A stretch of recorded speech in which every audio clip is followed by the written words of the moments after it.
രാജ്യത്തിന്റെ ഊർജ്ജ മേഖലയുടെ ചരിത്രത്തിലെ ഏറ്റവും നിർണായകവും വിപ്ലവകരവുമായ ഒരു തീരുമാനത്തിനാണ് കേന്ദ്ര മന്ത്രിസഭ ഔദ്യോഗികമായി അംഗീകാരം നൽകിയിരിക്കുന്നത്.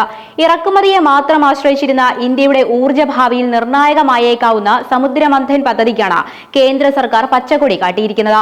രാജ്യത്തിന്റെ സാമ്പത്തിക സുരക്ഷയിലും വ്യാവസായിക വളർച്ചയിലും പുതിയ അധ്യായം കുറിക്കുന്ന ഈ ബൃഹത് പദ്ധതിയുടെ പ്രധാന ലക്ഷ്യം കടലിനടിയിൽ ഇതുവരെ കണ്ടെത്താത്ത പുതിയ എണ്ണ, പ്രകൃതിവാതക ശേഖരങ്ങൾ കണ്ടെത്തുക എന്നതാണ്. ഇതിലൂടെ ആഭ്യന്തര ഉൽപ്പാദനം വൻതോതിൽ വർദ്ധിപ്പിക്കാൻ സാധിക്കുമെന്നാണ് സർക്കാർ കണക്കുകൂട്ടുന്നത്. നിലവിൽ ഇന്ത്യയുടെ ആവശ്യത്തിനുള്ള ക്രൂഡ് ഓയിലിന്റെ ഭൂരിഭാഗവും നാം വിദേശ രാജ്യങ്ങളിൽ നിന്നാണ് ഇറക്കുമതി ചെയ്യുന്നത്. ഇത് രാജ്യത്തിന്റെ വിദേശ നാണ്യ ശേഖരത്തിൽ വലിയ ബാധ്യത ഉണ്ടാക്കുന്നുണ്ട്. ഈ ആശ്രിതത്വം കുറയ്ക്കുക എന്ന ദീർഘകാല ലക്ഷ്യത്തിലേക്കുള്ള നിർണായക ചുവടുവയ്പ്പാണ് സമുദ്രമന്ഥൻ. ഐതിഹ്യങ്ങളിലെ സമുദ്രമന്ഥനം പോലെ കടലിൽ നിന്ന് രാജ്യത്തിന് ആവശ്യമായ ഊർജ്ജ സമ്പത്ത് കടഞ്ഞെടുക്കാനാണ് ഈ ബൃഹത് പദ്ധതിയിലൂടെ ലക്ഷ്യമിടുന്നത്.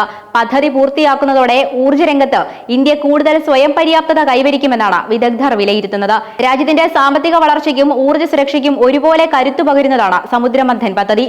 പെട്രോളിയം പ്രകൃതിവാതക മന്ത്രാലയത്തിന് കീഴിലുള്ള ഈ കേന്ദ്ര മേഖലാ പദ്ധതിക്കായി 84,084 കോടി രൂപയുടെ ഭീമമായ ബജറ്റ് വിഹിതമാണ് കേന്ദ്ര മന്ത്രിസഭ വകയിരുത്തിയിരിക്കുന്നത്. 2030-31 സാമ്പത്തിക വർഷം വരെ ഘട്ടം ഘട്ടമായാണ് ഈ പദ്ധതി രാജ്യത്ത് നടപ്പിലാക്കുന്നത്. കഴിഞ്ഞ സ്വാതന്ത്ര്യദിനത്തിൽ ചെങ്കോട്ടയിൽ വെച്ച പ്രധാനമന്ത്രി നരേന്ദ്രമോദി രാജ്യത്തിന് നൽകിയ ആധുനിക കാലത്തെ സമുദ്രമന്ഥനം എന്ന പ്രഖ്യാപനത്തിന്റെ പൂർണ്ണ രൂപമാണ് ഇപ്പോൾ യാഥാർത്ഥ്യമായിരിക്കുന്നത്. എന്തുകൊണ്ടാണ് ഇത്തരമൊരു പദ്ധതിക്ക് രാജ്യം ഇപ്പോൾ മുൻഗണന നൽകുന്നത്? മിഡിൽ ഈസ്റ്റ് മേഖലയിലെ സംഘർഷങ്ങളും ആഗോളതലത്തിലുള്ള അനിശ്ചിതത്വങ്ങളും കാരണം ക്രൂഡ് ഓയിൽ വിപണി കത്തുകയാണ്. നിലവിൽ ഇന്ത്യയുടെ ഊർജ്ജ ആവശ്യത്തിന്റെ ഏതാണ്ട് 90% ഭാഗവും വിദേശ രാജ്യങ്ങളിൽ നിന്നുള്ള ഇറക്കുമതിയെയാണ് ആശ്രയിക്കുന്നത്.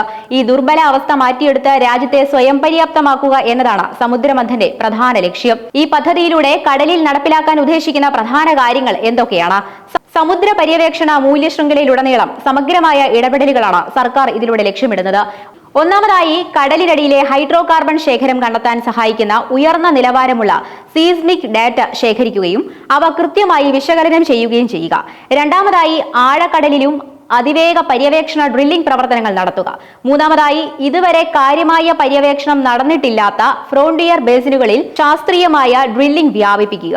സമുദ്രമന്ഥൻ പദ്ധതിയിലൂടെ ഇന്ത്യയുടെ ഹൈഡ്രോ കാർബൺ ശേഖരത്തിലേക്ക് 600 ദശലക്ഷം മെട്രിക് ടൺ ഓയിൽ ഇക്വിവലന്റിനും അധികം പുതിയ ശേഖരം വിജയകരമായി കൂട്ടിച്ചേർക്കാൻ സാധിക്കുമെന്നാണ് സർക്കാർ കണക്കുകൂട്ടുന്നത്. ഇതിലൂടെ ആഭ്യന്തര എണ്ണ, പ്രകൃതിവാതക ഉൽപാദനം കുത്തനെ ഉയർത്താൻ സാധിക്കുമെന്നും സാമ്പത്തിക വിദഗ്ധർ വിലയിരുത്തുന്നു. പര്യവേക്ഷണ പ്രവർത്തനങ്ങൾക്കൊപ്പം തന്നെ സമുദ്രമേഖലയിലെ അടിസ്ഥാന സൗകര്യ വികസനത്തിനും സർക്കാർ വലിയ പ്രാധാന്യമാണ് നൽകുന്നത്. കടൽ തീര ഉൽപാദന സൗകര്യങ്ങളും എക്യുവേഷൻ ഇൻഫ്രാസ്ട്രക്ചറും ഇതിന്റെ ഭാഗമായി വികസിപ്പിക്കും. കൂടാതെ ഉപകരണ നിർമ്മാണം, സാങ്കേതിക സേവനങ്ങൾ എന്നിവയ്ക്കായി പ്രത്യേകമായി integrated oil and glass manufacturing and services zone സ്ഥാപിക്കുവാനും പദ്ധതിയിൽ വ്യവസ്ഥയുണ്ട്. ഈ പദ്ധതി കേവലം എണ്ണ പര്യവേക്ഷണത്തിൽ മാത്രം ഒതുങ്ങുന്നതല്ല. Atmanirbhar Bharat, make in India പദ്ധതികളുടെ ഭാഗമായി തദ്ദേശീയമായ ഉത്പാദന മേഖലയെ ഇത് ശക്തിപ്പെടുത്തും. ആയിരക്കണക്കിന് പുതിയ തൊഴിലവസരങ്ങൾ സൃഷ്ടിക്കപ്പെടാനും സമുദ്ര സാങ്കേതിക വിദ്യകളിൽ ഇന്ത്യ ആഗോളതലത്തിൽ തന്നെ മുൻനിരയിലേക്ക് ഉയരാനും സമുദ്രമന്ഥൻ വഴിതെളിക്കും. ചരിത്രത്തിലെ ഏതു വലിയ പ്രതിസന്ധിയെയും അതിജീവിക്കാൻ കരുത്തു നൽകുന്നതാണ് ഈ പുതിയ കാൽവെപ്പ്. കോടികളുടെ വിദേശ നാണ്യം ചോർന്നു പോകുന്നത് തടയാനും രാജ്യത്തിന്റെ ഊർജ്ജ സുരക്ഷ ഉറപ്പാക്കാനും സമുദ്രമന്ഥൻ ഒരു ഗെയിം ചേഞ്ചറായി മാറുമെന്ന കാര്യത്തിൽ സംശയമില്ല.